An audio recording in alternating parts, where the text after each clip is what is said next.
প্রিয় বন্ধুরা সবাই কেমন আছেন? আশা করছি ভীষণ ভালো আছেন। আপনাদের মাঝে নিয়ে আসলাম আজকে আলু দিয়ে ডিম মোংলাই পরোটা। আর এটা কিন্তু একদম অল্প সময়ের ভিতর ঝটফট হয়ে যায়। ঘরে যদি থাকে আটা আর যদি থাকে একটু ঘরে আলু ভর্তা আর সাথে যদি ফ্রিজে থাকে দুই একটা ডিম, তাহলে বানিয়ে নেওয়া যায় এইরকম মজাদার একদম পারফেক্টভাবে মোংলাই পরোটা। বন্ধুরা দেরি না করে একবার বানিয়ে নেন, খেতে কিন্তু চমৎকার হয়েছে। আর আমি কিন্তু খেয়ে রিভিউটা দিয়েছি। ওকে বন্ধুরা, দারুণ হয়েছে দারুণ। আমি পাপড়ি কিচেন অ্যান্ড ব্লগ থেকে আপনাদের মাঝে চলে আসলাম এই ইউনিক একটা নাস্তা নিয়ে। একবারও যদি বন্ধুরা কেউ না খেয়ে থাকেন, ঝটফট বানিয়ে নেন। ঘরে যদি থাকে আলু ভর্তা, সাথে যদি থাকে এক কাপ আটা, বানিয়ে নেওয়া যাবে এই মজাদার বিকেলের নাস্তা বা সকালের নাস্তা বা স্কুলের বাচ্চাদের টিফিনে দেয়া যাবে। একদম টিফিন বক্স খালি করে নিয়ে আসবে। সবাই কেমন আছেন? আমি পাপড়ি চলে আসলাম আপনাদের মাঝে একটা নাস্তা বানাবো। আর এখানে নিয়েছি অফ ক্যামেরায় দুটো রুটি বানিয়ে, এই যে দুটো রুটি বানিয়ে নিয়েছি এক সাইজ নিয়ে আমি প্লেটে রেখে দিয়েছি। এখন আমি প্লেট থেকে একটা রুটি নামিয়ে নেব আর একটা রুটি এখানে রেখে দেব, এই যে।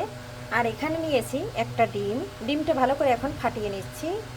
আমি পাপড়ি আপনাদের মাঝে কুকিং হাউস থেকে চলে আসছি। সকালে খাবার খাওয়ার জন্য এখানে আলু ভর্তা বানিয়েছিলাম বেশ মজা করে। তাই রাত্রিবেলা ভাবলাম এই সন্ধ্যাবেলা কি নাস্তা তৈরি করা যায়। সকালে তো একটু আলু ভর্তা আছে, তা ফেলে কেন দেব। সেই আলু ভর্তাটা দিয়ে আমি বানিয়ে নেব এখন মজাদার একটা নাস্তা। প্রথমে আলুটা খুব সুন্দর করে আমি এই যে প্লেটের ভিতরে যে রুটিটা নিয়েছি সেখানে কিন্তু একদম দিয়ে দেব। আর এখানে কিন্তু বেশি একটা আলু ভর্তা ছিল না, অল্পই ছিল। আর আমার ছেলের কিন্তু ভীষণ পছন্দ, তাই বিকালের চায়ের সাথে ভাবলাম যে দুটো রুটি বানিয়ে নিই।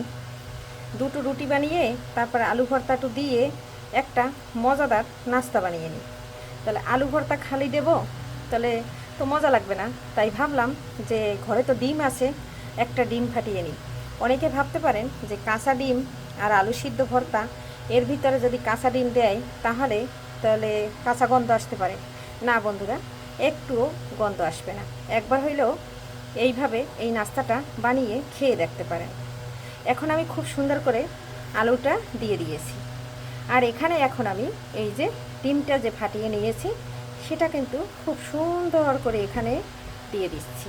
এই যে দেখুন বন্ধুরা, এই ডিমটাই কিন্তু আমি কোনোভাবে কোনো প্রকারে লবণ টবণ কিছু দেই নাই, যেহেতু আমার আলুর ভর্তাটায় সব কিছু দেয়া আছে। এখন আমি ডিমটা খুব সুন্দর করে ছড়িয়ে নিচ্ছি। এখানে হবে ডিম আলু পরোটা।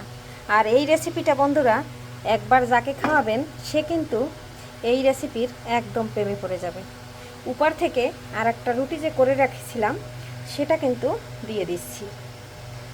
এখন আমি এটাকে খুব সুন্দর করে বন্ধুরা ফ্রাই প্যান বসিয়ে একটু তেল দিয়ে দিয়েছি। আর এটা কিন্তু বেশি তেলে ফ্রাই করতে হবে না। এখন আমি রুটিটা দিয়ে দিচ্ছি, তবে এখন আমার হেল্প করার কেউ নাই, তাই অফ ক্যামেরায় দিয়ে দিচ্ছি। বন্ধুরা অফ ক্যামেরায় এই যে খুব সুন্দর করে দিয়ে দিয়েছি। আর তেল তো কতটুকু দিয়েছি দেখেছেন বন্ধুরা। এখন একটা পাশ হয়ে আসা পর্যন্ত অপেক্ষা করব। বন্ধুরা এটা কিন্তু খুব সুন্দর করে বানিয়ে বাচ্চাদের স্কুলের টিফিনের সাথেও আপনারা দিয়ে দিতে পারেন। এখন আমি আপনাদের সামনে একটু নেড়ে চেড়ে উল্টে পাল্টে দিচ্ছি। খুব সুন্দর করে যে পাশটা বটে গিয়েছিল সে পাশটা আমি একটু খুন্তির সাহায্যে সরিয়ে দিলাম। আপনারা চাইলে এই ডিম পরোটা, আলু দিয়ে ডিম পরোটা আপনারা এই উপরেও ডিমটা দিয়ে ভেজে নিতে পারেন খুব সুন্দর করে। এই পাশটা হইতে আরও আমার কিছুটা সময় লাগবে।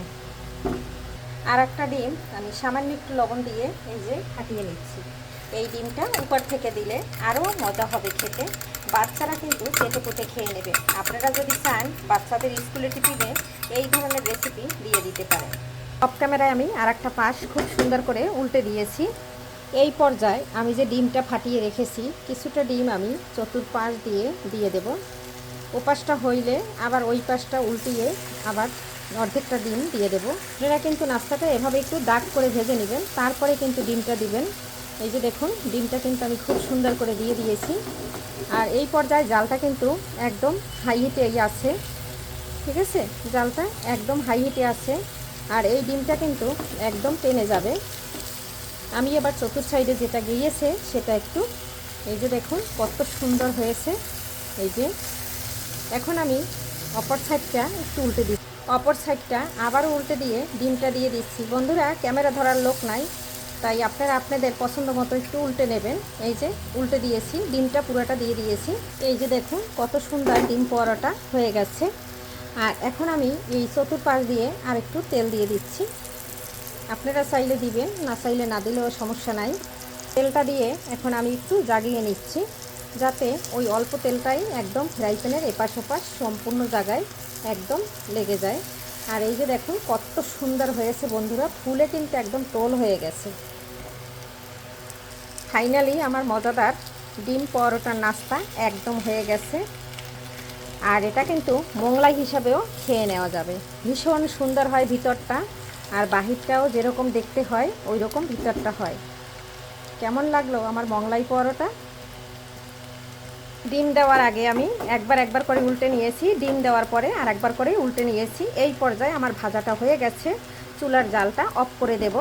তারপরে আপনাদের মোগলাই পরোটাটা কেটে দেখাবো। ডিম দিয়ে কিভাবে মোগলাই পরোটা বানিয়ে নিলাম আলু সিদ্ধ দিয়ে। এটা চাইলে আপনারা চিকেন দিয়েও করে নিতে পারেন, শুধু ডিম দিয়েও করে নিতে পারেন। আমার কাছে একটু আলু ভর্তা ছিল, একটু মজা করার জন্য এভাবে বানিয়ে নিলাম।